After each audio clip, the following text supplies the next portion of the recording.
quem eram as pessoas responsáveis nesse contexto. Então, assim, a gente traz aí umas passagens do próprio Manuel Correia de Andrade, que ele diz o seguinte, né? Que a geografia e as demais ciências sociais, né? Elas só vão se consolidar como ciência, inclusive, aí fica sempre fazendo aquele exercício, gente, de lembrar um pouco daquilo que a gente disse na outra disciplina, né? Que dos métodos, quais eram as proibições. Lembre que se todas essas disciplinas das áreas das humanidades, das ciências humanas, sociais, tinham, eles eram vistos como não ciência, porque elas não seguiam os procedimentos, né, os métodos que eram entendidos como ciência na época, tá? Então, o Manuel Correia de Andrade diz para a gente que a geografia, assim como as outras ciências sociais, ela só vai se tornar ciência, né, no final do século XVIII, mas sobretudo a partir, né, desse século XIX, do século XIX. E aí, quais foram as condições, né? Quais foram as condições, né, para que isso viesse a acontecer? Primeiro, né, se construiu uma cultura de ciência, né? Essa cultura de ciência, é claro que ela estava centrada nas ciências naturais, né, naquele método de observar, experimentar, né? Observar, experimentar e chegar a resultados. Mas, de todo jeito, mesmo que as ciências humanas não tivessem nesse pacote, né, as ciências humanas começaram a, por imitação, fazer a mesma coisa que as ciências naturais faziam, né, mas conseguiu ir caminhando e se consolidar como ciência. A geografia, especificamente, ela tem a contribuição desses dois alemães aí, que é o Alexander von Humboldt, né, o Humboldt, e você tem o Karl Ritter, né? Esses dois alemães, primeiro, gente, nenhum deles era geógrafo, tá? Eles não eram geógrafos, né? O Humboldt, ele era um naturalista, e o Ritter era ele era, na verdade, um demógrafo, sabe? Ele estudava um pouco dessas coisas de população, esses dados. O Humboldt, né, ele era aquele cara das expedições, fez viagens para as partes do mundo, e ele fazia a descrição e fazia desenhos, croquis dos lugares por onde ele passava, né? Então ele descrevia flora, fauna, formação de relevo. Então ele fazia uma grande geografia descritiva daquilo que não se conhecia, que precisava se conhecer, das paisagens, dos lugares. O Karl Ritter, por sua vez, ele fazia estudo mais de gabinete, né? Ele pegava trabalhos, dados, documentos, e ele ia organizando e sistematizando essas informações que se tinha para também construir uma narrativa explicativa, tá? Então, os dois, né, a contribuição dos dois, os estudos dos dois, um na parte mais física e o outro na parte mais humana, foram fundamentais para que esse acúmulo de conhecimento fosse sistematizado, os estudos sobre o clima, relevo, vegetação, atividades econômicas, distribuição da população, todos esses dados foram sistematizados e aí a gente pôde começar a falar em uma ciência geográfica, tá? Uma ciência geográfica, né? Boa tarde, Artemisia. Uma ciência geográfica, sobretudo, que, como eu já disse para vocês, fazia a descrição das paisagens da Terra, né? Fazia a descrição daquilo que se via. E aí, o que é que a gente traz aí? Que é o seguinte, né? O conjunto das obras deles, né, respondia ao desafio da sociedade europeia, que era o quê? Né? Era expansão, era conhecimento, né? Precisava se expandir, conhecer mais território para poder explorar. E para isso você precisava descrever a localização dos fenômenos e da distribuição dos objetos para poder explorá-los. Então, os dois que eram alemães, né, eles foram fundamentais nesse processo de sistematização da geografia, e eles são considerados os pais da geografia, tá? O Humboldt e o Ritter, tá? Então, a partir desse momento, dá-se o start, né, da ciência geográfica. né? Então, é a partir das obras de Humboldt e das obras de Carl Ritter que a gente vai começar a organizar isso, e aí entra o papel da Alemanha e da França como os dois principais polos pensantes da geografia mundial, né? Depois é que a geografia vai começar a surgir também em outros países. E aí o que é interessante, né? Interessante é que a Alemanha e a França viviam no quebra-pau, né? Viviam em conflitos. Né? A famosa região de Alsácia e Lorena, onde eles disputavam, se não me engano, era uma região produtora de carvão, muito importante para a época, enquanto matéria-prima, e França e Alemanha disputavam esse território. E aí veja como a geografia era importante, né? A geografia, ela foi instituída nas escolas alemãs, né? E ela passou a estudar, sobretudo, a geografia para se conhecer esse território. E aí, depois que a França perdeu algumas disputas para a Alemanha, sobretudo por conta dessa noção espacial que os alemães passaram a desenvolver e como isso possibilitou a eles, né, uma melhoria das estratégias, inclusive estratégia de batalha, porque eles já conheciam melhor o território. Foi aí que a França também decidiu que a geografia ia passar a ser uma disciplina escolar, e aí a geografia passou a ser ensinada em todas as séries, né, das escolas lá na França, que era como uma forma de se contrapor à Alemanha, já que eles vinham perdendo territórios e perdendo conflitos. Então, quando a gente lembra daquele livro lá do Yves Lacoste, aquele francês, né, que na verdade, apesar do título, não é isso que ele trata, né, mas aí a geografia, isso serve antes de mais nada para fazer a guerra, já é um pouco dessa referência que o Yves Lacoste vai resgatar para contar a história dessa importância da geografia, tanto da geografia escolar quanto da geografia acadêmica, tá? Então vamos lá. Então, a partir disso, a gente já entendeu que a geografia vai surgir como ciência aí no século XIX, tendo Humboldt e Ritter como dos seus principais patronos. Aí a gente vai começar a falar de uma evolução do pensamento geográfico, né? Porque, como a gente já sabe, né, essa geografia que surge no primeiro momento, ela atendia essa necessidade de conhecer o espaço, né, de descrever os elementos presentes nele, mas com o passar do tempo e a própria expansão do conhecimento da Terra, das informações que se tinha, é claro que vai se expandindo e vai evoluindo a forma de fazer e pensar a geografia, né? Aí tem uma outra coisa que eu esqueci de colocar, que é a seguinte: por que a geografia só vai virar ciência no século XIX? Né? Ela só vai virar ciência no século XIX porque é quando os avanços técnicos científicos da época proporcionaram, por exemplo, voos aéreos, fotografias aéreas, já se sabia da forma da Terra. Então, assim, você já começava a entender que não era o seu lugar isolado onde você morava, né? Que o planeta era muito mais complexo, né? Você tinha um conjunto de realidades ali em volta desse planeta, e aí a gente já tinha conhecimento suficientemente acumulado para a gente começar a tentar explicar as relações que existiam, o que era a zona temperada, o que era a zona tropical, qual a dinâmica dos rios, dos mares, né? Porque, o que são as marés, o que são as correntes oceânicas. Então, é só quando a gente tem esse acúmulo de conhecimento, de informações sobre o planeta, que a gente vai começar a falar de geografia, tá? Então, dando continuidade, a gente tem o seguinte aí, né? Que o conhecimento científico está em permanente transformação. Isso aí a gente já discutiu quando eu falei, por exemplo, da própria questão dos princípios da geografia, que é a dinâmica, né? Então, se o espaço, essa realidade onde nós vivemos, ela vive em constante transformação, é claro que os conhecimentos científicos que vão tentar explicar essa transformação, eles também têm que estar o tempo inteiro, são dinâmicos, têm que estar o tempo inteiro mudando, tá? Até porque você não tem como explicar uma coisa diferente, né? Mudou.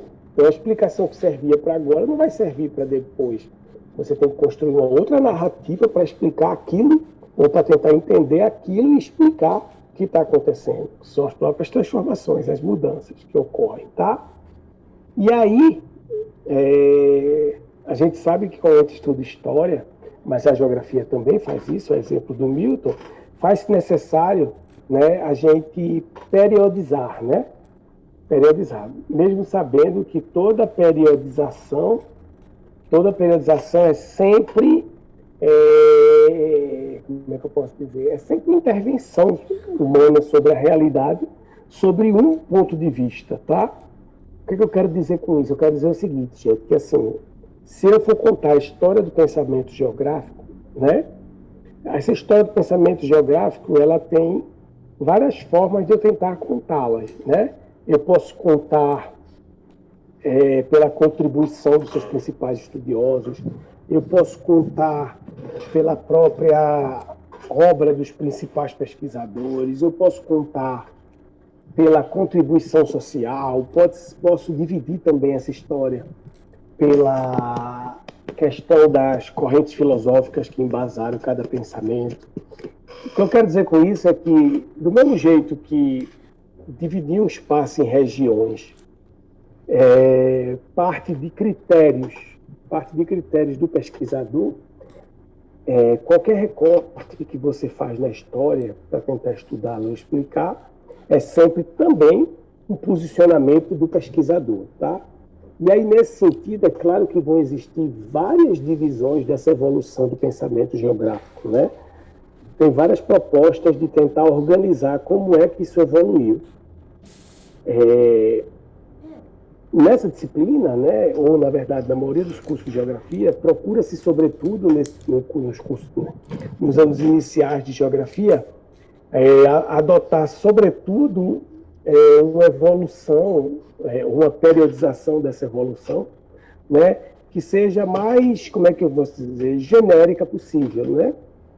Genérica possível para que os jovens estudantes de geografia, que no caso são vocês, possam, pelo menos, construir um primeiro entendimento geral dessa questão e depois cada um que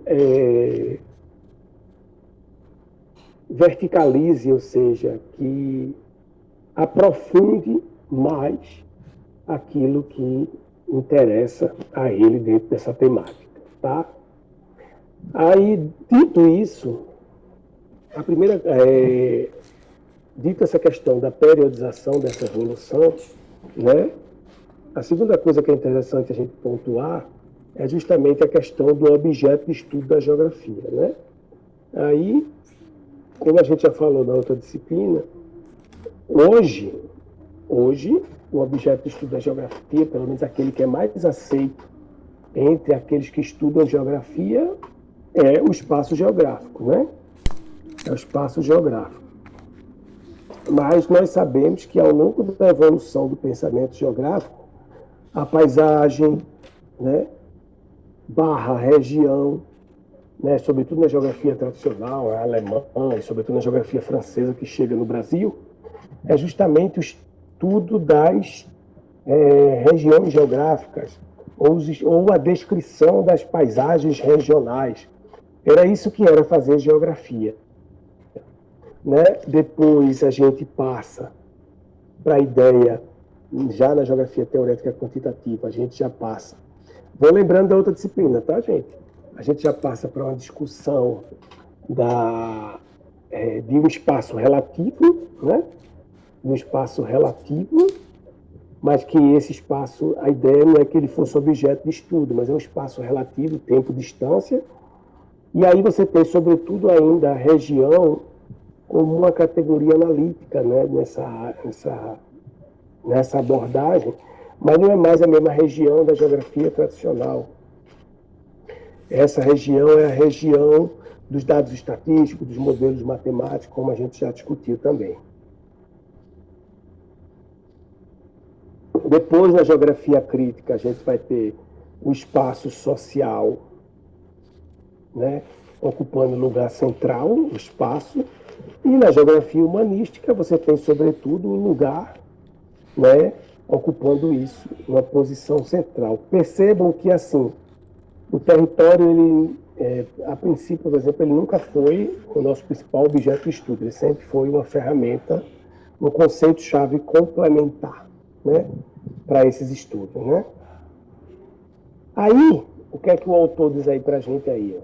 Que apesar que do objeto de estudo ele evoluía ao longo do tempo e com o próprio amadurecimento das ideias e concepções que se tem sobre ele, né, é preciso entender que não dá muito para estabelecer um limite, onde começou e terminou um período, que transformações e mudanças ocorreram no estudo da geografia num e outro, até porque, como eu já disse em outro momento, o conhecimento ele não se dá em blocos estáticos, né? Então, você tem uma perspectiva de estudo que vem nessa direção e ela vai se encontrar com uma nova. E elas passam a coexistir, sendo uma mais hegemônica, mais predominante do que a outra. Então, é nesse sentido que, mesmo que hoje a gente entenda, pelo menos a maior parte da população entenda que o espaço, a maior parte da população não, dos geógrafos, entendam que o espaço é o nosso objeto atual de estudo, né? Mas ainda vai haver geógrafos que ainda acham que deve ser a paisagem. Os humanísticos defendem o lugar, né? Outros vão estudar mais a paisagem.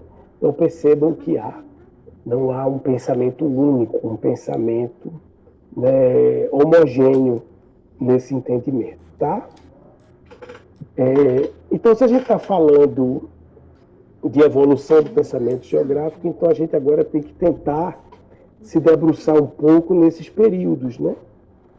Quais são os períodos que compreendem essa evolução do pensamento geográfico? Então, por que eu pedi para vocês lerem Manuel Corrêa de Andrade? Porque Manuel Corrêa de Andrade ele faz essa retrospectiva, convidando o leitor a pensar a geografia desde o período anterior, do saber geográfico, né, e vai adentrando nos períodos mais clássicos que a maioria dos livros aborda, sabe? Então, assim, se a gente for classificar um pouco dessa evolução desse pensamento, então, o primeiro momento, né, que o Manuel Corrêa bota para a gente aí é justamente isso, essa geografia dos exploradores, né? Que é justamente o período onde o próprio Humboldt, né, se insere, né, para começar a organizar esse saber geográfico, né? Então tem aí, ó, na pré-história, na antiguidade, na Idade Média, né, a geografia era utilizada apenas para desenhar roteiros a serem percorridos. Então a geografia e a cartografia eram quase que sinônimos nessa época, né? Então ela servia para indicar os recursos a serem explorados, aquela necessidade de exploração do território que eu já falei para vocês, para analisar as relações meteorológicas, dinâmicas do clima, né, as dinâmicas do tempo, sobretudo porque a relação entre tempo e a principal atividade na época, que era a agricultura, era fundamental. E, nesse sentido, como eu acabei de dizer, se era para propiciar deslocamentos, então a gente sempre se guiou pelas estrelas, pelo Sol, né? Por isso, então, a astronomia está muito presente nisso e a própria cartografia. Então, percebam que a geografia que se fazia nessa época, essa geografia descritiva, ela tinha, sobretudo, na cartografia, né? Desculpa. Um dos principais elementos da sua característica, do seu modo de fazer. Mas lembrando que a gente ainda não estava falando de ciência, estava falando ainda do embrião dessa ciência, que aí, com Humboldt e Ritter, como eu já falei, é que a gente vai avançar nessa proposição de se entender a geografia, tá? Agora, depois que a gente consolida a geografia como ciência no século XIX, a gente já vai começar a ter agora períodos relacionados a essa ciência social, que no caso é a geografia. Então, o primeiro período, né, passada a fase dos exploradores, é justamente o que nós chamamos de geografia tradicional, né? Então, como o próprio nome já diz, nos dá a pista, né? Seria aquela abordagem primeira, aquela abordagem mais clássica, aquela abordagem mais centrada na própria origem da geografia, ou seja, naquela observação e descrição, já que a geografia, sobretudo a humana, não tinha como experimento uma das suas práticas, né? Uma das suas metodologias.